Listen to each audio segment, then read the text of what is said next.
فاضل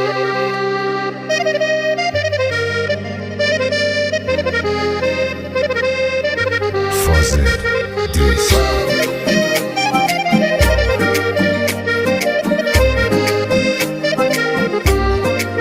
دیدی عکساتو دیگه جمع کردم، فکرتم حتی خیلی کم کردم.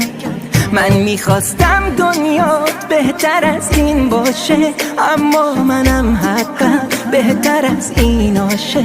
اثرت رو قلبم تا ابد میمونه، ولی دوری کن از این من دیوونه. عشقی که داشتم بهت از تو پس میگیرم، همه اون عشقو به خودم پس میدم.